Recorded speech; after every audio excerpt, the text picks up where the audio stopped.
Hai Gorgeous, welcome to my place. Terima kasih sudah mengklik video ini. Nggak pakai lama, watch.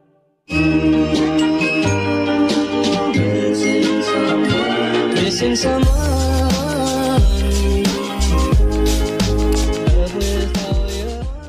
Pada 7 Juli 2017 sekitar jam 6 pagi, seorang pria berusia 27 tahun bernama Khalid memutuskan untuk istirahat dan pulang ke rumah demi menemui istrinya yang bernama Emani. Pasangan asal Suriah ini telah mengungsi ke Provinsi Sakarya, Turki sekitar setahun sebelumnya akibat konflik yang melanda di negara mereka. Selama tinggal di Turki, kehidupan mereka perlahan mulai kembali tertata. Mereka telah dikaruniai seorang putra bernama Halaf yang berusia sekitar 10 bulan. Dan kebahagiaan keluarga kecil ini pun semakin lengkap karena Emani sedang mengandung anak kedua yang saat itu telah memasuki usia kehamilan 9 bulan. Khalid bekerja di sebuah peternakan unggas yang menerapkan sistem kerja shift. Pada hari itu, jadwal kerjanya dimulai pada jam 4 pagi dan berakhir di jam 12 siang. Namun sekitar jam 6 pagi, dia memutuskan untuk pulang sebentar dan memeriksa kondisi sang istri karena kelahiran sang bayi diperkirakan hanya tinggal menunggu waktu.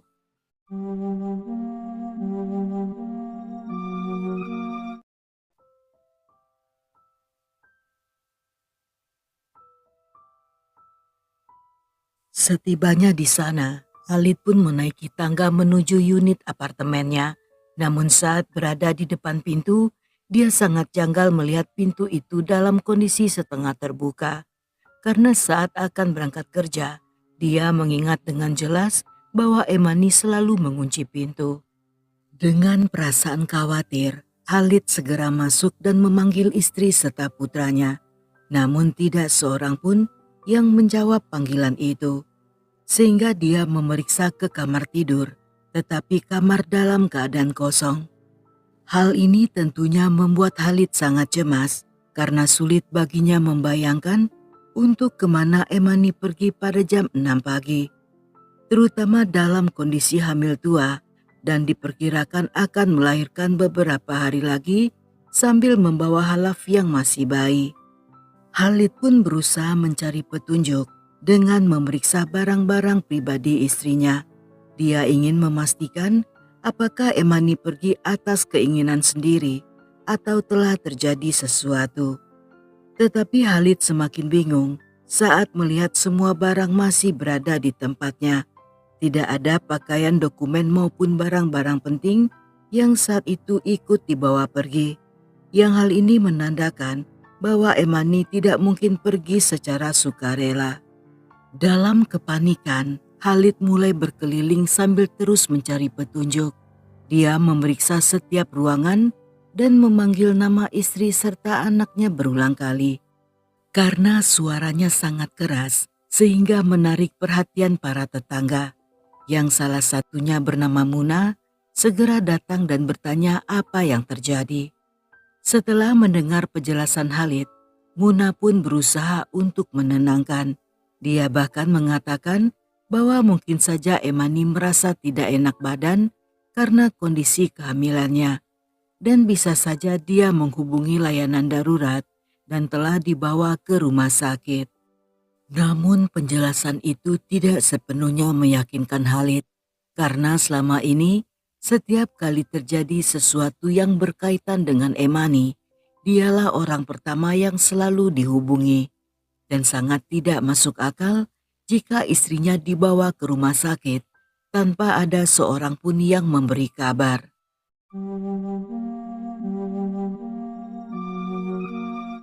Muna adalah istri dari rekan kerja Khalid yang bernama Birol. Mereka bekerja di tempat yang sama dan memiliki hubungan yang cukup dekat. Yang karena hal inilah, Khalid pun menghubungi Birol dan berharap akan mendapat bantuan untuk mencari sang istri. Namun saat ditelepon, Birol ternyata sedang di rumah ayahnya yang sedang sakit. Tetapi dia bersedia untuk membantu dan berjanji akan datang secepatnya. Dan setelahnya Khalid yang mulai panik mendatangi rumah sakit di sekitar wilayah tersebut. Namun usahanya sia-sia karena mereka memberikan jawaban serupa bahwa tidak ada pasien bernama Emani atau Halaf yang masuk di hari itu. Menyadari waktu terus berjalan dan tidak ada petunjuk yang ditemukan, Khalid pun memutuskan untuk melapor pada polisi. Sesaat setelah menerima laporan ini, dua petugas mendatangi rumah Khalid untuk melakukan pemeriksaan. Mereka ingin mengumpulkan informasi sebelum memulai penyidikan resmi, di mana mereka menanyakan banyak hal, termasuk apakah ada sesuatu yang mencurigakan, terutama sebelum Khalid berangkat kerja. Namun menurut Khalid, tidak ada hal yang mencurigakan dan Emani dalam kondisi baik-baik saja serta selalu mengunci pintu. Khalid bahkan mendengar suara pintu yang dikunci dari dalam, di mana hal ini merupakan rutinitas harian yang selalu dilakukan oleh istrinya. Ketika polisi menanyakan bagaimana cara Khalid berangkat ke tempat kerja, dia menjelaskan bahwa setiap harinya selalu menaiki kendaraan antarjemput bersama Birol. Dan sambil menangis Khalid mengungkapkan bahwa sedang merasa sangat bahagia karena sedang menunggu kelahiran anak keduanya. Yang karena hal inilah dia pulang sebentar untuk memastikan kondisi sang istri.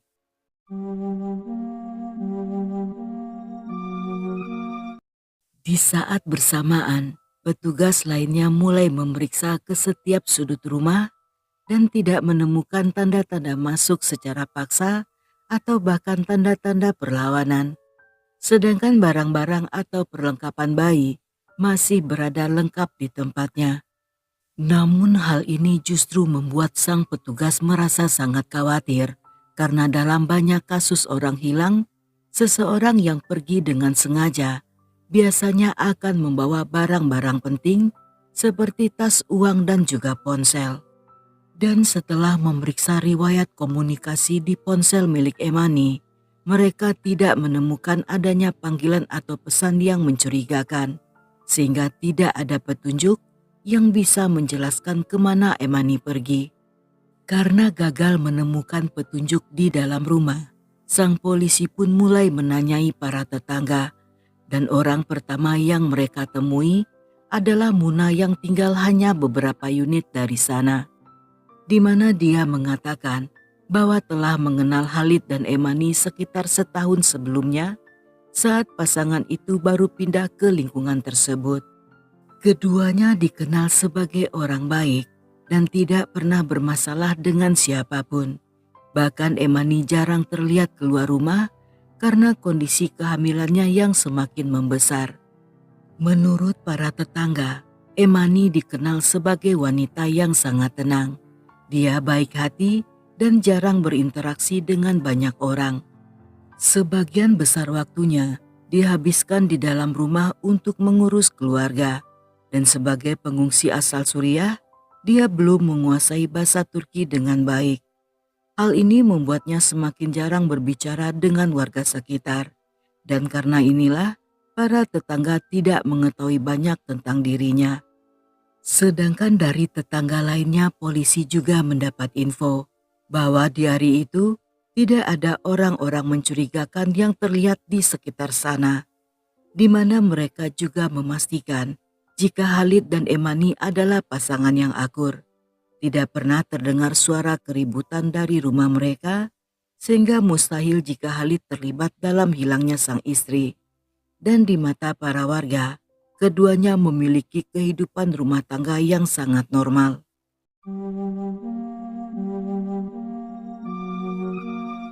Seperti kasus yang melibatkan pasangan pada umumnya, polisi pun membawa Khalid untuk diinterogasi. Namun di saat mereka akan pergi, Birol tiba-tiba datang, dan pada para petugas, dia memperkenalkan diri sebagai tetangga serta rekan kerja Khalid. Sehingga polisi mencatat identitasnya dan mengatakan jika seandainya diperlukan, mereka mungkin akan meminta keterangannya. Saat diinterogasi, polisi menanyakan apakah Khalid pernah bermasalah dengan seseorang, baik di rumah maupun di tempat kerja. Yang setelah berpikir cukup lama, dia tiba-tiba teringat bahwa pada satu waktu pernah berselisih pendapat dengan Birol dan seorang rekan kerja lainnya yang bernama Cemal mengenai masalah pekerjaan dan jadwal shift. Namun perselisihan itu berlangsung singkat dan telah diselesaikan tanpa adanya masalah, di mana menurut Khalid, kejadian tersebut terlalu sepele untuk dikaitkan dengan hilangnya Emani. Dengan adanya info tersebut, polisi pun mulai memeriksa latar belakang Birol dan Cemal. Meskipun awalnya tidak ada hal yang mencurigakan, namun saat mencari tahu keberadaan keduanya di hari kejadian, muncul beberapa fakta yang menarik perhatian. Berdasarkan jadwal kerja, mereka seharusnya memulai shift pada jam 4 pagi hingga jam 12 siang. Namun di hari itu secara bersamaan, keduanya diketahui tidak masuk kerja. Yang dari rekaman CCTV di peternakan, meskipun Birol sempat masuk pada jam 4 pagi, namun selang beberapa waktu kemudian, dia pun tampak meninggalkan lokasi. Ketika polisi menanyai manajemen peternakan, mereka mengatakan bahwa di saat itu Birol mengaku mendapat telepon yang mengabarkan ayahnya sedang sakit serta meminta izin untuk tidak masuk kerja. Sedangkan Cemal juga mengambil cuti tanpa pernah menjelaskan apa alasannya. Bagi polisi, kesamaan waktu tersebut sulit untuk diabaikan. Meskipun belum ada bukti yang mengarah pada keterlibatan mereka, namun fakta ini cukup untuk membuat penyidik memusatkan perhatian pada kedua pria itu.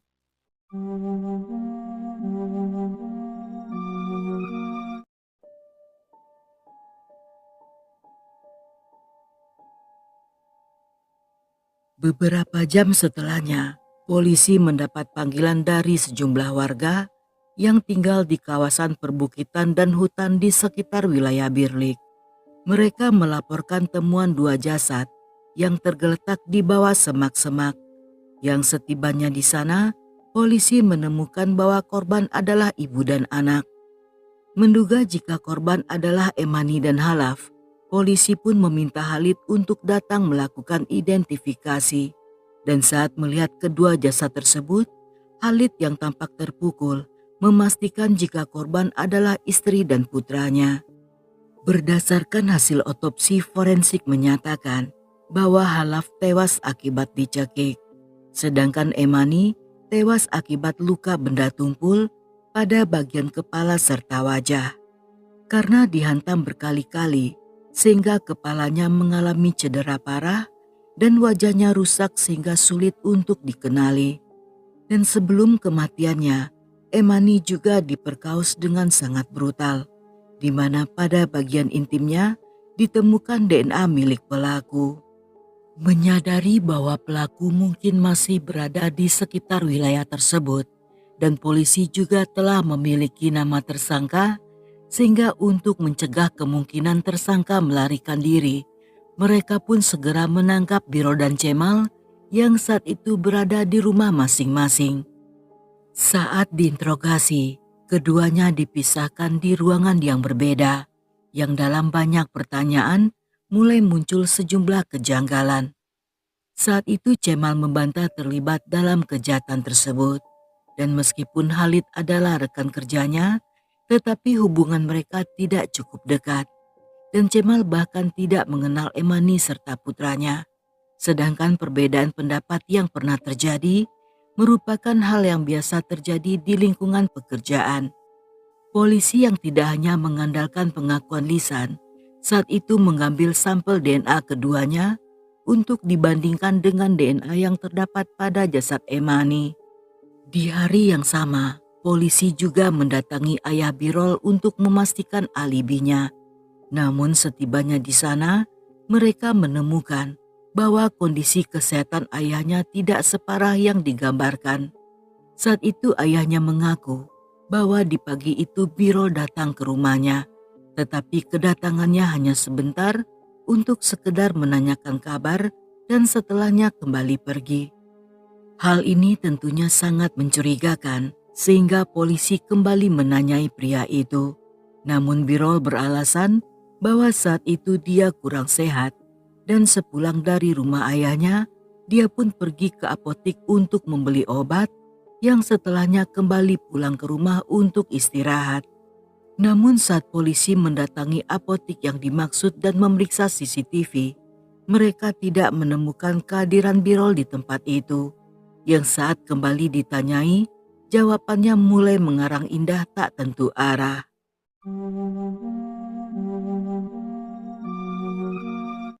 Dari hasil pemeriksaan latar belakang, terungkap bahwa beberapa tahun sebelumnya, Birol pernah memiliki riwayat kasus kekerasan seksual dan pernah dipenjara selama beberapa tahun.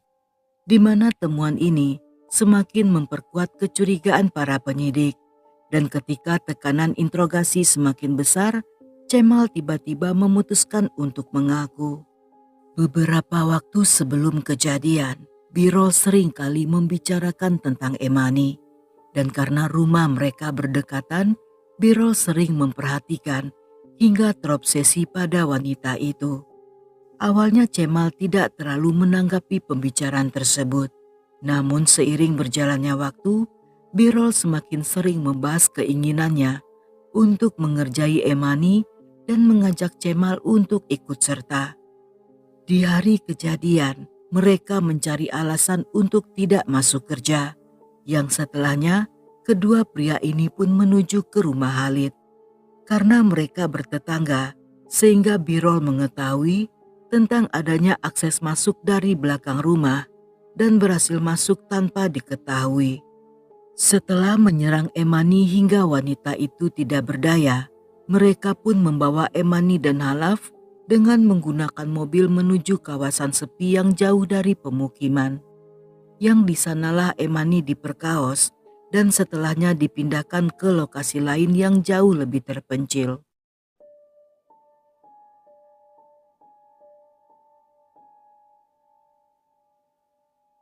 Saat berada di lokasi kedua, Emani kembali diperkaos dengan sangat brutal, di mana selain menggunakan tanduk dajalnya yang bau apek, Birol juga menggunakan benda tumpul. Dan setelahnya, Emani dipukuli di bagian kepala serta wajah yang membuat wanita itu tewas di tempat. Dan selang beberapa menit kemudian, Birol juga menghabisi Halaf dengan cara dipukul. Yang setelah tewas, bocah itu dibaringkan tidak jauh dari jasad ibunya. Karena tidak cukup waktu dan takut pergi terlalu lama akan mencurigakan, mereka pun tidak menguburkan kedua jasad tersebut. Yang sebagai gantinya, mereka pun dibawa ke area hutan yang lebih lebat dan ditutupi dengan ranting serta dedaunan. Untuk memastikan pengakuan ini, Cemal pun membawa polisi ke TKP, yang setelah dicocokkan, semua pengakuannya cocok dengan temuan di lokasi. Namun ketika penyidik mengkonfirmasi hal ini pada Birol, dia hanya mengaku telah memperkaos tetapi tidak ikut membunuh. Di mana dia justru melimpahkan kesalahan pada Cemal, yang karena hal inilah keduanya mulai saling tuding.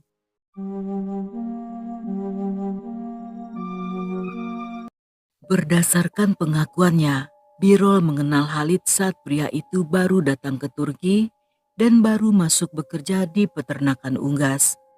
Ketika mengetahui Halid sedang mencari rumah, dialah yang membantu mencarikan di lingkungan yang sama.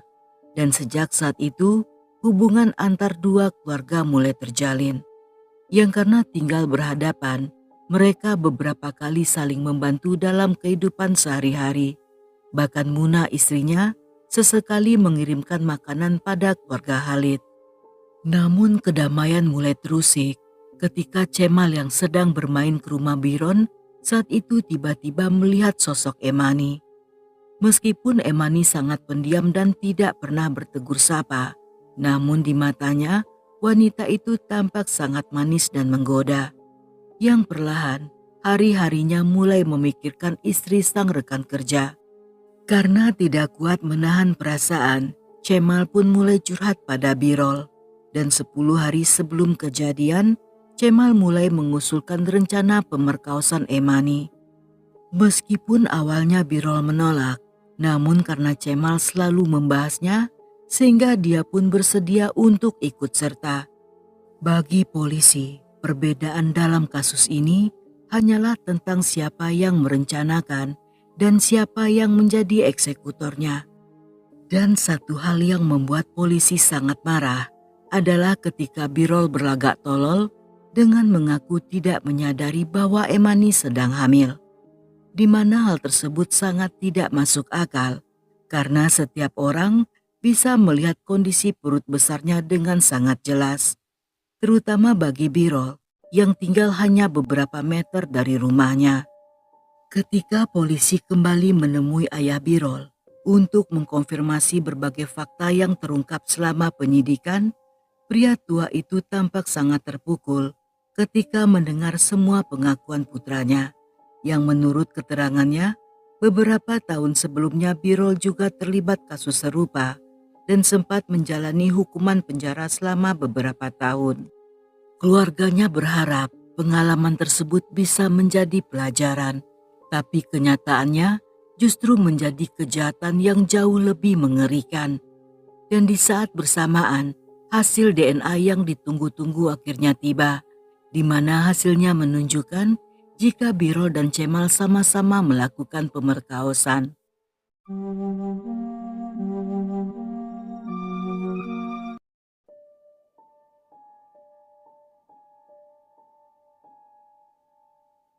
Ketika polisi menemui Khalid untuk memberitahukan tentang perkembangan kasus tersebut, pria itu tampak sangat terpukul. Karena salah seorang pelaku adalah tetangga sekaligus orang yang dianggap sebagai teman dan orang yang bisa dipercaya. Di sisi lain, penyidikan juga menemukan beberapa hal yang masih menimbulkan pertanyaan, yang salah satunya adalah keterangan dari istri Birol, di mana dia mengaku tidak mendengar suara mencurigakan di hari kejadian, yang bagi para penyidik hal itu terasa cukup aneh, mengingat rumah mereka cukup dekat sehingga mustahil tidak mendengar apapun. Namun hingga akhir penyidikan, tidak pernah ditemukan penjelasan pasti mengenai hal tersebut.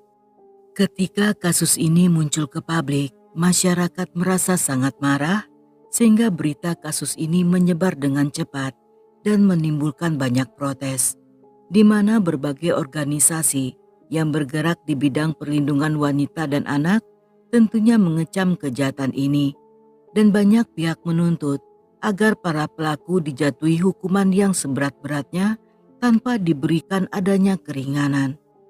Tragedi ini semakin menyayat hati karena korban adalah pengungsi yang melarikan diri dari Perang Suriah demi untuk mencari kehidupan yang lebih aman.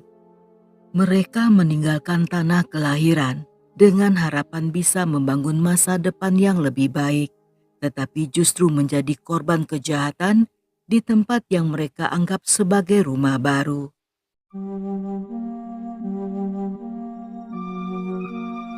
Selama persidangan, keluarga besar Emani datang dari Suriah untuk mengikuti jalannya proses hukum. Kedua pelaku didakwa atas penculikan, mendobrak masuk secara ilegal, pemerkosaan dan pembunuhan yang menewaskan 3 nyawa. Dan pada 15 Januari 2018, Birol dan Cemal divonis masing-masing 2 kali penjara seumur hidup atas dakwaan pembunuhan berencana, serta hukuman tambahan 72 tahun atas pemerkosaan dan penculikan. Vonis tersebut menjadi salah satu hukuman paling berat dalam sistem peradilan Turki dan merupakan salah satu kasus pembunuhan paling mengerikan yang pernah mengguncang di negara itu.